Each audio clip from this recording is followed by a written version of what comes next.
han generado un caos que no tiene para cuándo terminar. De esto, ¿cómo andamos? ¿Andamos en la verdad o es una visión sesgada? ¿Cuál es tu opinión de esto, José Antonio López Sosa? Es una visión que no es del todo errática, dadas las muestras que ha dado el sindicalismo mexicano desde su gestación, desde que nace y a lo largo de todos estos años, llegando hasta la fecha actual, ¿no? En la actualidad es una realidad. Cualquier persona, cualquiera de ustedes, amigos que nos ven, estando en México, fuera de México, cuando se dice la palabra sindicato, cuando se habla de sindicalismo en México, inmediatamente se asocia personas que no trabajan, abuso de otros trabajadores, o bien el empleo de estas agrupaciones para solapar irresponsabilidad, para solapar salarios altos, aviadores, etcétera, etcétera. Y bueno, esto bien ganado lo tiene la imagen sindical mexicana. Debemos recordar que, bueno, el sindicalismo en México empieza a gestarse a principios del siglo XX, está muy pegado con el aspecto de la anarquía que hablaba Flores Magón, no la anarquía en el sentido estricto de la palabra como se conoce, sino más en el sentido filosófico, ¿no? El anarcosindicalismo. El anarcosindicalismo. En México uno de sus grandes promotores fue Ricardo Flores Magón, Jesús Flores Magón, los hermanos Flores Magón, pero fundamentalmente la figura destacada en el porfiriato del anarcosindicalismo fue don Ricardo Flores Magón, si no me equivoco, José Antonio. Así es, a principios del siglo XX. Y bueno, aquí lo curioso es que la idea del sindicalismo mexicano nace pensada en primera instancia en el campo, antes de en las grandes industrias que se estaban desarrollando ya en el porfiriato. Se piensa en el campo porque precisamente en las haciendas es donde más se dan este tipo de abusos entre patrones y trabajadores. Bueno, como todos sabemos, tiene que pasar mucho tiempo hasta la década de los 20. Después de la revolución es cuando empiezan a crearse los primeros sindicatos, porque bueno, primero son víctimas de toda la represión del Estado por parte de Porfirio Díaz. Y bueno, poco a poco van ganando espacios los trabajadores frente a los patrones.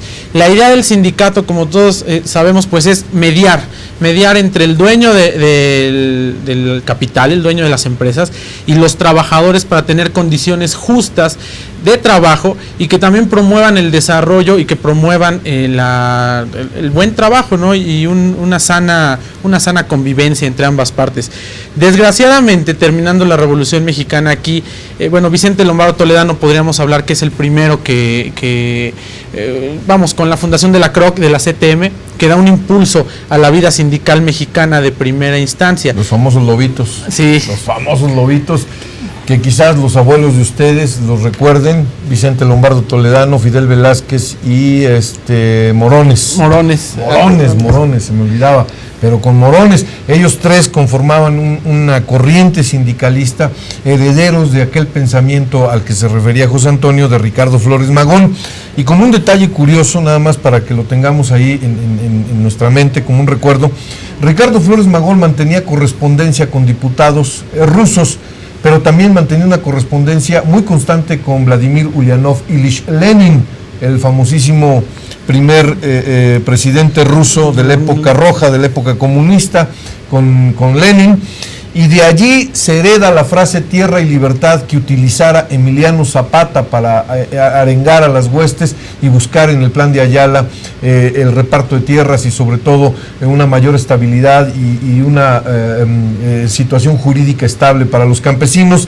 Lo toma de una frase rusa Emiliano Zapata, esto de tierra y libertad, que efectivamente, como lo dice José Antonio López, los orígenes del sindicalismo mexicano tenían más que ver con lo agrícola que con lo industrial.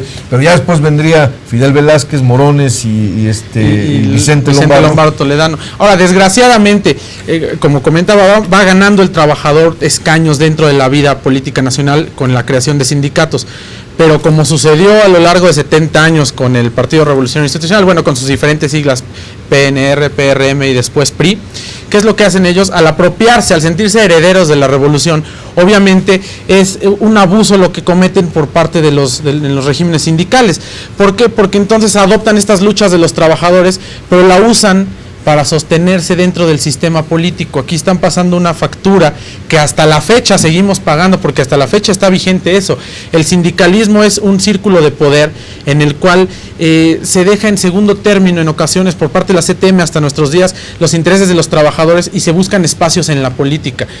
Viene la cisma después de Lombardo Toledano con Fidel Velázquez, hay un pleito, Lombardo Toledano lo echan fuera incluso del PRI, se vuelve oposición, pero bueno, Fidel Velázquez se apropia de la comisión de la CTM hasta que fallece. De la Confederación de Trabajadores Mexicanos, mientras Vicente Lombardo Toledano funda el que fuera ya un histórico y viejo partido, el Solferino, el Partido Popular Socialista, que por ahí tuvo vigencia, si no mal recuerdo, todavía en 1988 con el difunto Jorge Cruikshank, que formaron el Frente Democrático Nacional.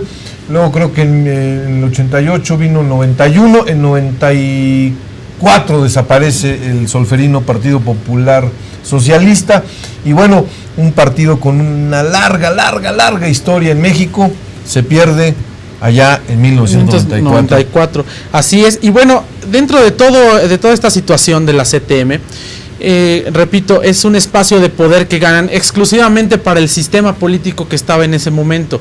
Y esto va creando ciertos vicios dentro de los sindicatos, el corporativismo, el charrismo sindical, muchos vicios que conservamos hasta el día de hoy en muchos sindicatos. Fidel Velázquez, bueno, él se aferró prácticamente a la silla de la CTM hasta que fallece en 1997, cosa que, bueno, esto fue de las cosas más dañinas que hubo para el sindicalismo mexicano. Desgraciadamente, repito, la gente bien ganado lo tiene, la parte sindical en nuestro país. Al referirse a un sindicato, obviamente piensa en cosas improductivas totalmente, en un retroceso en lugar de un avance a la nación, cuando no debería ser así. ¿Por qué?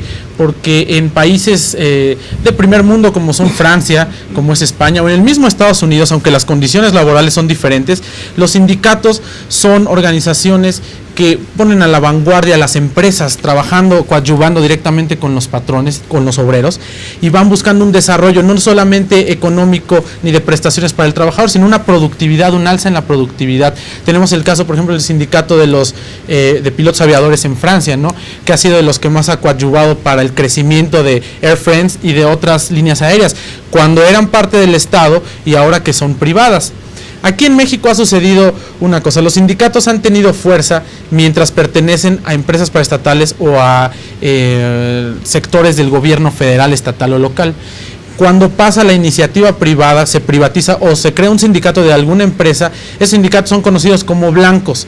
¿Por qué? Porque entonces se pierde ahí no la lucha precisamente, sino se pierde ahí la conversación, el diálogo entre patrones y trabajadores para poder coadyuvar e ir haciendo las cosas mejor, y se convierte ahí nada más en un juego donde los que ganan son los que están al frente de estos sindicatos. Tenemos el ejemplo del sindicato de Bancomer, tenemos por ejemplo Banamex.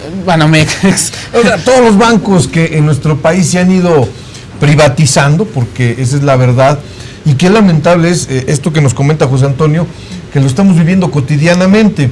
Cada vez que se habla de sindicatos, como lo decíamos al principio del programa con José Antonio López Sosa, nuestro querido compañero reportero de Diario DF, un joven periódico muy bueno, por cierto, no deje de